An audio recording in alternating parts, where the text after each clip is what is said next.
Nagsisimula ang pelikula kay Ted na nakasuot ng dilaw na damit. Sa oras na yun ay may biglang bumagsak na granada malapit sa kanya at sumabog. Sa gitna ng kaguluhan ay nagsimulang kumilos si Ted at ang kanyang koponan, pumunta sa kanilang mga posisyon at naglunsad ng isang mabangis na pag-atake sa kanilang mga kaaway. Naghiwa-hiwalay sila sa gubat at isa-isang pinatay ang kanilang mga kalaban, gayunpaman nang patapos na ang laban, si Ted ay nahuli ng SWAT team commander. Isang maigting na laban ang naganap sa pagitan ni Ted at ng commander. Nagawa niyang makuha ang baril sa komandante at itutok ito sa kanya. Ngunit mabilis na nabawi ng komandante ang kontrol, nakuha ang baril at humiling ng pahinga para sa lahat ng mga pinuno ng koponan. Pumili sila at tumanggap ng utos mula sa commander saka umalis maya-maya. Lumipat ang eksena habang nagmamaneho si Ted kasama ang kanyang kasintahan. Tinanong siya nito kung kailan niya planong mag-propose, ngunit iniwasan niya ang tanong at sa halip ay sinabi niya sa kanya na mahal niya siya. Nang maglaon ay dumating siya sa punong tanggapan ng CID, kung saan nakipagpulong siya sa isang inspector. Nagsimulang ipaliwanag ng inspector ang mga responsibilidad ng pagsali sa CID, ngunit naputol ang kanilang pag-uusap nang pumasok ang isang lalaki nang hindi kumakatok. Hiniling ng inspector sa kanya na lumabas muna at bumalik ng maayos. Hindi nagtagal ay sinabi ng inspector kay Ted ang isang bagong kaso at ipinakilala rin si Wack. Pagkatapos ay itinalaga ng inspector si Ted na pangasiwaan ang kaso. Sa ibang lugar ay may isang grupo ng mga bata ang naglalaro, kasama nila si Danny na parang bata ang ugali. Nagpasya ang mga bata na pagsamasamahin ang kanilang pera upang makabili ng pagkain, at pagkatapos makuha ang mga kontribusyon ng lahat ay mayroon silang kabuuang $16 na dolyar. Ang mga bata na sabik na bumili ng kanilang pagkain ay hiniling kay Danny na magpanggap bilang kanilang ama, upang sila ay makapasok sa loob at maka-order ng pagkain. Pumasok sila sa restaurant na nasisiyahan sa kanilang pagkain, ngunit nabigla sila nang makita ang malaking bayarin na hindi nila kayang bayaran.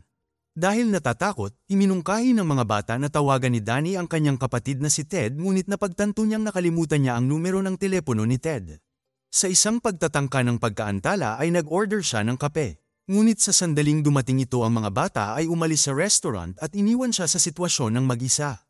Dahil walang sapat na perang pambayad ay hinarap siya ng staff ng hotel, ngunit mabilis na tumakas si Danny dahil sa desperasyon at dumaan sa kusina kasunod ang mga tauhan na hinahabol siya. Dumiretso siya sa isang malaking freezer at nagkulong sa loob para makatakas. Ang empleyado na nabigong buksan ito ay tumawag ng pulis. Samantala, tumakbo ang isa sa mga bata upang hanapin si Ted at sinabi sa kanya ang tungkol sa kanilang kalagayan. Agad na tumakbo si Ted sa restaurant kasama ang bata, nagmamadali sila upang mailigtas si Danny. Sa loob ng freezer ay ipinakita si Danny na nanginginig at dahan-dahan na nagyayelo, ang kanyang sitwasyon ay hindi na maganda. Dumating si Ted, ngunit mabilis niyang nalaman na ang tanging paraan para patayin ang freezer ay mula sa loob. Kaya naman iminungkahi ng manager na pasukin niya ang freezer sa pamamagitan ng air vent. Walang pag-aalinlangan na umakyat siya at gumapang sa makitid na daanan upang makuha si Danny. Pagkatapos ng nakakakaba na sandali ay matagumpay niyang nabuksan ang freezer at dinala sa labas si Danny na nailigtas niya sa tamang oras. Maya-maya ay makikita silang magkahawak kamay sa mga lansangan, kaya gumuhit ang mga kakaibang tingin at tawanan sa kanila ng mga taong dumadaan. Mapanuksong iminungkahi ng mga tao na kakaiba sila. Ngunit mariing sinabi ni Ted sa kanila na kapatid niya si Danny dahilan para tumigil ang kanilang pagtawa. Sumunod, ang magkapatid ay nasa isang banyo kung saan si Danny na nanginginig pa rin ay nilubog ang kanyang mukha sa tubig habang pinag-iisipan ang kanyang nararamdaman. Sa sandaling yun ay dumating ang kanyang guro at umupo sa harap niya upang magsimula ng isang sesyon ng pag-aaral. Habang si Ted mula sa malayo ay naaaliw nang makita na ang kanyang kapatid ay nakatutok sa kanyang pag-aaral. Habang nakakaramdam ng pag-asa, lumabas si Ted para lang makahanap ng isang liham na nagdulot sa kanya ng hindi inaasahang kagalakan. Pagbalik sa loob, nakatayo siya sa pintuan nang marinig niya ang panunuya ng guro kay Danny na tinawag siyang Mangmang. Dahil sa puot at pagpapahalaga para sa kanyang kapatid ay pumasok si Ted sa silid, hinarap ang guro at pagkatapos siyang bigyan ng pera ay pinalaya siya sa bahay. Si Danny na labis na nasaktan sa mga salita ng guro ay nagsimulang umiyak. Pinatahan ni Ted ang kanyang kapatid na determinado siyang suportahan sa kanyang paglalakbay upang matuto at umunlad anuman ang mga hamon sa hinaharap. Nagpasya si Ted na oras na para gawin ang susunod na hakbang sa kanyang relasyon at tumungo sa isang restaurant para mag-propose kay Jenny. Hawak ang isang singsing, ipinagtapat niya ang kanyang pag-ibig at hiniling na pakasalan siya at ipinaliwanag na gusto niyang alagaan niya ang kanyang kapatid na si Danny habang siya ay sasali sa hukbong dagat upang matupad ang kanyang pangarap na maging isang mandaragat. Gayunpaman nang malapit nang matapos ni Ted ang proposal, ang kanyang mga kaibigan ay hindi inaasahang nagpakita at ginulo ang kanilang pag-uusap na hindi sinasadyang masira ang kanyang mga plano. Ang kanyang pangarap na pakasalan si Jenny upang matiyak ang isang kinabukasan para kay Danny at ituloy ang kanyang karera sa hukbong dagat ay naantala, ang masama pa nito ay sinimulan na guluhin si Jenny ng ilang pasaway. Sinubukan ng isa sa mga kaibigan ni Ted na lumapit at turuan sila ng leksyon, ngunit mabilis niyang napagtanto na napakalakas nila para sa kanya. Ang kanyang paglapit ay nagtapos sa paghingi ng tawad at pag-urong dahil sa kanyang kahihiyan, kaya naman nagpa siya si Ted at ang kanyang mga kaibigan na umalis sa lugar. Ngunit habang palayo sila ay maingat na sinenyasan ni Jenny si Ted na tawagan siya mamaya, na nagpapahiwatig na posible pa ang lahat. Samantala si Pang na nagpapanggap na ama ni Danny ay hinatid siya sa paaralan. Inutusan niya si Danny na ibigay ang parehong sagot sa bawat tanong ng punong guro. Sa panahon ng pagpupulong ay masunurin na inulit ni Danny ang sagot gaya ng itinuro, ngunit nang kunin niya ang laruan na ibinigay sa kanya ni Pang at sinimulan itong paglaruan sa harap ng punong guro ay naging malinaw sa punong guro na may hindi tama. Kaya naman pinaalis ng punong guro si Danny at tinawag si Pang para talakayin nila ang sitwasyon. Nang maglaon ay dinala ni Ted si Danny upang makita ang isang barko at binigyan siya ng locket na may nakaukit na numero. Ipinaliwanag ni Ted na mawawala siya ng 3 buwan at sinabi niya na ang kanilang lola ang mag-aalaga sa kanya habang wala siya. Binigyan niya ng pera ang matanda para matiyak na may magbabantay kay Danny habang wala siya. Pag-uwi ni Ted ay nakita niyang magulo ang bahay, si Danny na nakakaramdam ng labis na pagkabigla at pag-abandona ay sinubukan na magpaliwanag, ngunit naramdaman ni Ted na naniniwala si Danny na siya ay iniwan para lang maipagpatuloy niya ang kanyang pangarap na maging isang mandaragat. Sa isang sandali ng kawalan ng pag-asa, tinangka ni Danny na kitilin ang kanyang sariling buhay na humantong sa isang mainit na paghaharap sa pagitan ng magkapatid. Si Ted na puno ng pagkabigo at pag-aalala ay sinabi kay Danny na kung gusto niyang iwan siya, ginawa na niya sana ito 20 taon na ang nakararaan. Ipinaliwanag niya na kailangan din niyang pangalagaan ang sarili niyang buhay at hinimok si Danny na magpakalalaki at maging responsable. Si Danny na pinipigilan ng mga luha ay iginiit na hindi siya bata kundi isang lumalaking lalaki na sinusubukan na hanapin ang kanyang lugar sa mundo. Dahil determinado siyang patunayan ang kanyang sarili, nagbihis siya ng pinakamagandang damit at nagtakdang maghanap ng trabaho. Sa kabila ng kanyang pagsisikap, ilang beses siyang naharap sa pagtanggi. Sa kalaunan ay pumasok siya sa isang restaurant para magtanong kung may trabaho na maaaring ibigay sa kanya, ngunit kinutya at pinahiya siya ng may-ari kaya mas lalo siyang nalungkot.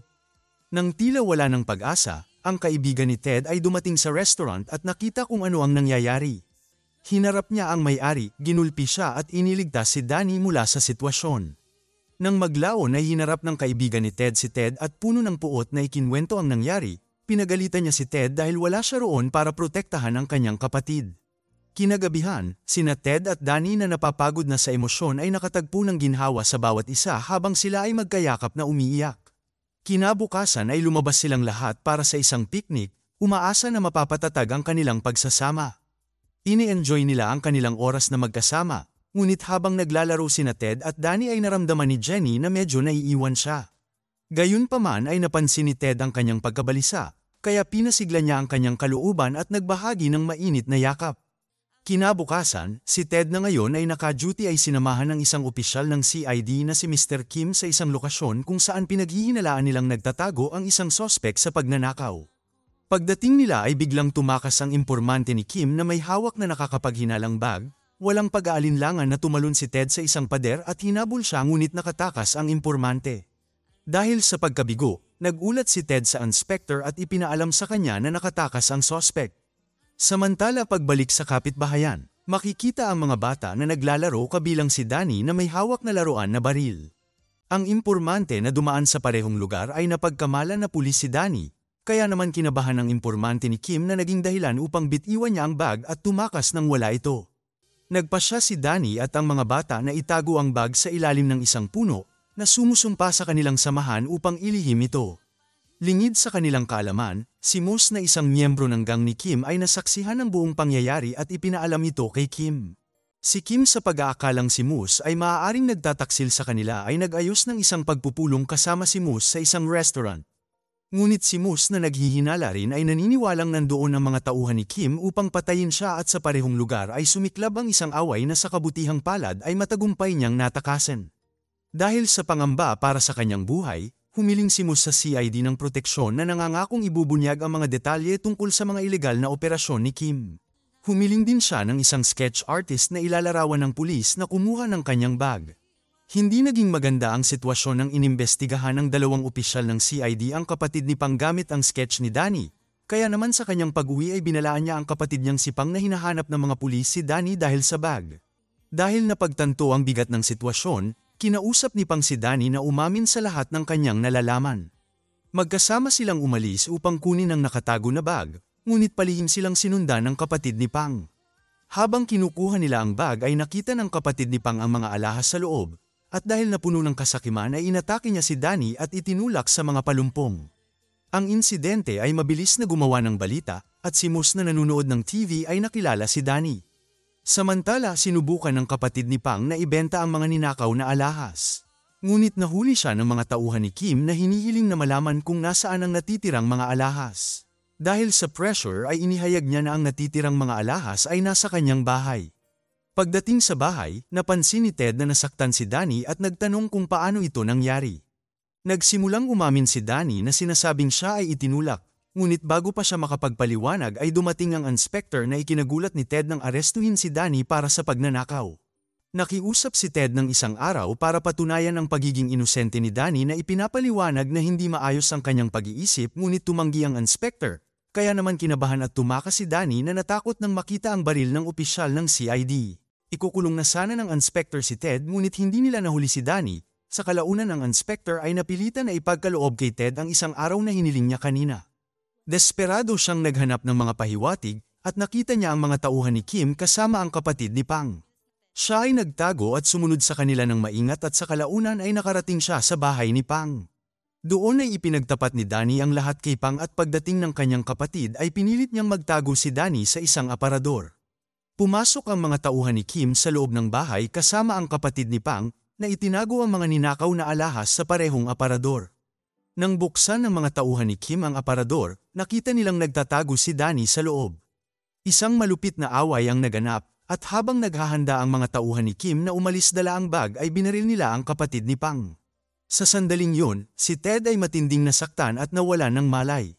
Dinukot ng mga kriminal si Danny at tumakas sa pinangyarihan, si Ted na determinadong iligtas ang kanyang kapatid ay muling nakipagtagpo sa kanyang mga kaibigan at tinuntun si Moose upang hulihin siya. Sa lalong madaling panahon ay nalaman nila na ang SWAT team commander at ang kanyang squad ay malapit na sa kinaroroonan nila, kaya naman nagtago si Ted sa isang kotse at nahirapan na makatakas nang simulan siyang habulin ng SWAT team commander. Pagkatapos ng nakakakaba na pagtugis, nagawa niyang makatakas at dinala si Moose sa isang abandonadong pabrika. Sa loob ay tinambangan siya ng mga tauhan ni Kim, ngunit ginamit niya si Moose upang protektahan ang sarili mula sa putok ng baril. Isang mabangis na shootout ang sumiklab, na tumagal na parang walang katapusan. Nang tila matatalo na si Ted, dumating ang kanyang mga kaibigan sa CID upang magbigay ng backup dahilan para bumaliktad ang sitwasyon. Nagsama sila sa isang matinding labanan na nagpapakita ng kanilang mga kasanayan sa pakikipaglaban. Habang ang laban ay umaabot na sa kasukdulan nito, ang mga kaibigan ni Ted ay naglunsad ng granada sa mga tauhan ni Kim na naging sanhi ng pagkahulog nila mula sa tuktok ng gusali. Kasunod nito ay dumating ang SWAT team commander na may dagdag na mga tauhan. Si Ted na puno ng dugo ngunit nakakalakad pa rin ay nailigtas si Danny, ngunit sa pagtatangka nilang umalis ay inaresto ng pulisya si Ted. Si Ted ay nabuhay bilang isang bilanggo, habang si Danny na malaya na ngayon ay nakikipaglaro sa kanyang mga kaibigan ni Ted at kay Jenny. Sa isang huling makabagbag damdaming eksena, magkahawak kamay na naglalakad ang magkapatid na sumisimbolo sa kanilang hindi masisirang ugnayan sa kabila ng mga paghihirap na kanilang naranasan. Salamat sa panonood! Para lagi kayong updated sa susunod na kwento, mag-subscribe at siguraduhin na naka-on ang notification bell. Ingat!